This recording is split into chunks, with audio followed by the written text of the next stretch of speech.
Hi అండి అందరికీ. Welcome to my channel Chandu's world.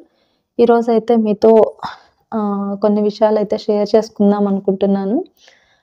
జనరల్‌గా అయితే మీతో ఈరోజు ఒక మంచి వీడియో అయితే ప్లాన్ చేద్దాం అనుకున్నాను. కానీ కొంచెం సాడ్ సిట్యుయేషన్ అన్నమాట. చాలా హర్టింగ్ అనిపించింది నాకు. అందుకే మీతో షేర్ చేసుకుందాం అనుకుంటున్నాను. ఓకే అండి. మెయిన్ సిట్యుయేషన్ ఏంటో మీకు ఎక్స్‌ప్లెయిన్ చేస్తాను. అద్దె ఇంటి గురించండి. ఏం జరిగిందంటే మనలాంటి మిడిల్ క్లాస్ వాళ్ళు హౌస్ రెంట్‌కి తీసుకుంటే ఒక్కసారి ఫ్యామిలీ అంతా షిఫ్ట్ చేయాలంటేనే కష్టము. కానీ ఈ మధ్య ఓనర్స్ చాలా కమర్షియల్ అయిపోయారండి. ఎలా అంటే టెనెంట్స్‌ది తప్పున్నా లేకపోయినా ఏదో ఒక విధంగా ఇబ్బంది పెట్టి వాళ్ళని హర్ట్ చేసి ఖాళీ చేపిద్దాం.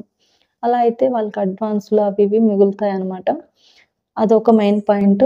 ఇంకొకటి ఏమంటే నాకు జరిగిన ఇన్సిడెంట్ అయితే మీతో షేర్ చేసుకుంటాను. మేము బెంగుళూరుకొచ్చి 3 ఇయర్స్ అవుతుందండి. ఈ 3 ఇయర్స్‌లో ముందు 2 ఇయర్స్ వేరే చోట ఉండేవాళ్ళము. అక్కడ బానే ఉన్నిందనమాట. రీసెంట్‌గానే ఒక 7 మంత్స్ ముందు మేము ఇల్లు షిఫ్ట్ అయ్యాము వేరే లొకేషన్‌కి. కానీ ఇక్కడైతే ఒక ప్రాబ్లమ్ అయితే అవుతుందండి వచ్చినప్పటి నుంచి అనమాట. ఎలాంటివంటే ఇవేం చిన్న చిన్న మ్యాటర్సే, పెద్ద పెద్ద ఇష్యూ అయితే కాదు. కానీ దాన్ని ఇది చేసుకొని చాలా ఇబ్బంది పెడుతున్నారనమాట. మాకు రిలేటివ్స్ ఎవ్వరు రారు. వచ్చినా ఎక్కువ రోజులు ఉండరు. మాకు వచ్చినా కూడా ఒక 2 డేస్, 3 డేస్ అంతే అనమాట. అది కూడా వస్తే మా అమ్మ కానీ, మా హస్బెండ్ వాళ్ళ అమ్మ, నాన్న కానీ వాళ్ళిద్దరు మాత్రమే వస్తారు. ఇంకెవ్వరు రారు. కానీ ఓనర్స్‌కి ఏమంటే ఆ 2 డేస్ కూడా వాళ్ళకి నచ్చదనమాట. ఉండకూడదు అనేసి ఏదో ఒక గొడవ పెట్టుకుంటారు. ఇంకొకటి మీరు చెప్పండి, పిల్లలున్నప్పుడు డైలీ బట్టలు వాష్ చేస్తామా? చేయమా? బట్టలు డైలీ వాష్ చేస్తే రోజు వాష్ చేయకండి అని చెప్పారండి. సో, డే బై డే అయితే వాష్ చేస్తున్నాను. పిల్లలున్నప్పుడు కొద్దిగా ఎక్కువగానే బట్టలు పడతాయి.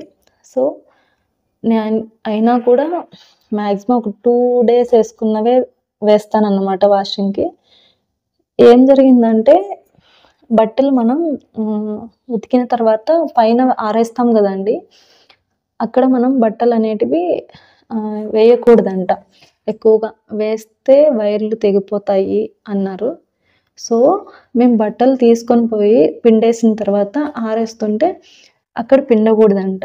అదే మిద్ది పైన పిండకూడదు అని చెప్తున్నారు. ఎందుకంటే కాంక్రీట్ వెళ్ళిపోతుందంట అండి. లేదంటే వాళ్ళు చెప్పినట్టు వినకంటే ఇల్లు ఖాళీ చేసేయాలంట.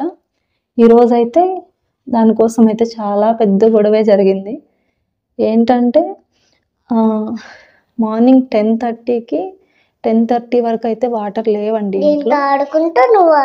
తర్వాత 10:30కి నీళ్ళు వేయమని చెప్పాం, వేశారు. నేనైతే మంత్లీ లేడీస్‌కి అయితే కొన్ని ప్రాబ్లమ్స్ ఉంటాయి కదండీ! సో, అప్పుడైతే ఖచ్చితంగా బెడ్‌షీట్స్ అనేటివి వాష్ చేస్తాను. ఒక 4 బెడ్‌షీట్స్ అనమాట. 2 చిన్నవి, 2 పెద్దవి. అవి మాత్రమే జస్ట్ ఊరికే నీళ్ళలో తీసాను. వాటి కోసం 4 బకెట్స్ వాటర్ అయితే యూజ్ చేశాను. కానీ వాళ్ళు చెప్తుందేమంటే ఒక ట్యాంక్ వాటర్ అయిపేసానంటండి నేను. ఇది ఏమైనా అసలు లాజిక్కా మీరే చెప్పండి. అలా అనమాట సిట్యుయేషన్. చిన్న చిన్న వాటిని లింక్ చేసి ఖాళీ చేసేయండి. ఇప్పటికిప్పుడు ఖాళీ చేస్తారా లేదా అన్నట్టు మాట్లాడుతున్నారు. మీరే చెప్పండి. మనలాంటి అని చెప్పను. మీలో ఎవరు చూస్తున్నారో నాకు తెలీదు కాబట్టి. మేమైతే లో క్లాస్ అనమాట. మిడిల్ క్లాస్ కూడా కాదు. లో క్లాస్. అసలు మీకెందుకక్క ఇన్ని కష్టాలు? మీ నేటివ్ ప్లేస్‌లోనే మీరు ఉండొచ్చు కదా అనుకోవచ్చు. ఫస్ట్ నాకు జాబ్ వచ్చిన తర్వాత ముందైతే వర్క్ ఫ్రమ్ హోమే ఉండేదండి. తర్వాత వర్క్ ఫ్రమ్ ఆఫీస్ ఇచ్చారనమాట. ఒక 2, 3 మంత్స్ రిక్వెస్ట్ చేస్తే గానీ కంపల్సరీ ఆఫీస్‌కి రావాలి అంటేనే వచ్చాను. ఒక 2 డేస్ హాస్టలే తీసుకున్నా అనమాట. ఎందుకంటే మాకు ఫైనాన్షియల్‌గా చాలా ఇష్యూస్ ఉండేవి. సో, హాస్టల్ తీసుకున్నాను. కానీ అక్కడ ఏమైందంటే 2 డేస్ ఉన్నాను. నాకు పాప అప్పుడు 2 ఇయర్స్ ఉండేది. 1 ½ ఇయర్, 2 ఇయర్స్. నేను ఎందుకో తను లేకుండా ఉండలేకపోయాను. చాలా బెంగ పెట్టుకునేసి ఇంకొకటేమంటే నాకు చాలా అంటే చాలా హెల్త్ ఇష్యూస్ ఉన్నాయి. ఫుడ్ పడేది కాదనమాట అసలు. ఆ 2 డేస్‌లోనే నాకు అర్థమైపోయింది నేను ఉండలేను అనేసి. ఇంక సరే అనేసి రిస్క్ చేసి మరి ఫ్యామిలీ పెట్టుకున్నాను బెంగుళూరులో. 2 ఇయర్స్ అయితే బానే ఉండింది. ఇలాంటి ఏ ఇష్యూస్ ఉండేవి కాదనమాట. హ్యాపీగా వర్క్ చేసుకునేదాన్ని. పాపను చూసుకుంటూ, పాపను కూడా ఆఫీస్‌కి తీసుకెళ్ళి మేనేజ్ చేసేదాన్ని. రీసెంట్‌గా ఏమంటే నేను జాబ్ చేయట్లేదు. దానికి కూడా కొన్ని రీజన్స్ అయితే ఉన్నాయి ఎందుకు చేయలేదు అనేసి. కొంచెం హెల్త్ ఇష్యూస్ కూడా ఉన్నాయి. సో, ఇల్లయితే షిఫ్ట్ అయ్యాం. ఇప్పుడైతే ఆహ్, ఇలాంటి సిట్యుయేషన్స్ అయితే జరుగుతున్నాయన్నమాట. మీరే చెప్పండి అగ్రీమెంట్‌లో ఎలా ఉంటాయంటే, మనం అంటే టెనెంట్స్ అద్దెకున్న వాళ్ళు ఎవరైనా ఇల్లీగల్ యాక్టివిటీస్ చేస్తే అప్పటికప్పుడు ఖాళీ చేసే రైట్ ఓనర్స్‌కుంటుంది. అలాగే అగ్రీమెంట్‌లో లేకపోయినా కూడా ఇన్ కేస్ మనం వాళ్ళనేమైనా ఇబ్బంది పెడుతున్నంటే అంటే చిన్న పిల్లలుండి వాళ్ళనేమైనా ఇబ్బంది పెడుతున్నా, వాళ్ళు మనల్ని ఖాళీ చేపిచ్చేస్తారనమాట. ఒక 1 మంత్ ముందుగా చెప్పి. కానీ ఈ రీజన్ ఎంత సిల్లీగా ఉందో చూడండి. వాటర్ ఎక్కువ వాడుతున్నాము అని వాళ్ళకనిపిస్తే, ఒక వాటర్ మీటర్ అయితే వేసి, వాటర్ బిల్ గూడా సెపరేట్ కట్టించుకోవచ్చు కదండీ! మేమైతే ఆల్రెడీ పే చేస్తున్నాం. వాటర్ బిల్ సెపరేట్‌గా పే చేస్తున్నాం. బట్టలు ఉతికే 3 డేస్‌కి ఒకసారనమాట. మంత్లీ ఒకసారి బెడ్ షీట్స్ వేస్తాను. లేడీస్‌కైతే అర్థమవుతుంది మంత్లీ ఎందుకు వాష్ చేస్తామనేసి. ఇప్పుడు ఈ రీజన్ వల్ల ఇప్పటికిప్పుడు ఇల్లు ఖాళీ చేస్తారా? లేకుంటే ఖాళీ చేస్తారా లేదా? అన్నట్టు మాట్లాడుతున్నారనమాట. ఇంకొకటేమంటే అండి, మేము ఈ ఇల్లు తీసుకున్నప్పుడు స్టార్టింగ్‌లో స్విచ్ బోర్డ్స్ సరిగా లేవనమాట. మాకు కండిషన్ అయితే చెప్పేశారు. ప్రతి నెల హౌస్ రెంట్ మంత్లీ 5థ్ లోపు ఇచ్చేయాలి ఖచ్చితంగా. మా దగ్గర అడిగించుకోకూడదు అని చెప్పారు. మేమైతే అలానే చేసాం. ఒక్కరోజు కూడా డిలే చేయలేదు. మాకెంత ఇబ్బందున్నా ఏదో ఒక విధంగా అడ్జస్ట్ చేసి కరెక్ట్ టైంకి పే చేస్తున్నామనమాట. రీసెంట్‌గా లాస్ట్ మంత్ కూడా ఊరికెళ్ళాము. అక్కడ పాపకి హెల్త్ బాలేక ఒక 1 మంత్ ఉండాల్సొచ్చింది. అంటే మంత్లీ 5థ్ లోపు అమౌంట్ పే చేయాలి కదా! ఆ టైంలో మేము రాలేకపోయాం. కానీ అడ్జస్ట్ చేసి ఇక్కడ ఫ్రెండ్స్ ఉంటే వాళ్ళ ద్వారా తనకి క్యాష్ ఇచ్చి పంపించామనమాట. అంటే వీళ్ళకి ఫోన్‌పే లేదు. సో, క్యాష్ ఇచ్చి పంపించాం. కానీ ఏంటంటే ఇప్పుడు మేమొచ్చి 7½ మంత్ అవుతుంది. స్టార్టింగ్ నుంచి అడుగుతున్నాం. పాపుంది. స్విచ్ బోర్డ్స్ అనేటివి సరిగా లేవండి. వాష్‌రూమ్స్‌లో హీటర్ వేసుకోవడానికి లేదనమాట. కిచెన్‌లో మిక్సీ పెట్టుకోవడానికి లేదనమాట. ఎంత రిక్వెస్ట్ చేసినా రేపు చూద్దాం, మళ్ళీ చేస్తాను అది ఇది అని రీజన్స్ చెప్తారు గానీ చేయరనమాట.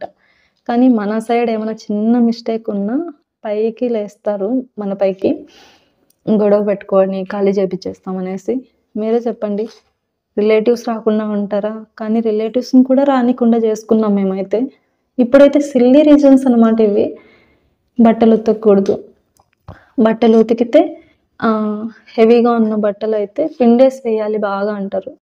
పిండేసి వేసిన తర్వాత కూడా మిద్దె పైన పిండితే కాంక్రీట్ వెళ్ళిపోతుందంట. సో, ఈరోజు రీజన్ అయితే అదనమాట. వాటర్ 1 అవర్‌లో బెడ్ షీట్స్ ఉతకడానికి ఒక ట్యాంక్ వాటర్ అయితే వాడేసాననేసి ఊరికే బ్లేమ్ చేస్తున్నారు. మీరే చెప్పండి. మోటార్ వేసిన తర్వాత ట్యాంక్ నిండడానికి ఎంత టైం పడుతది?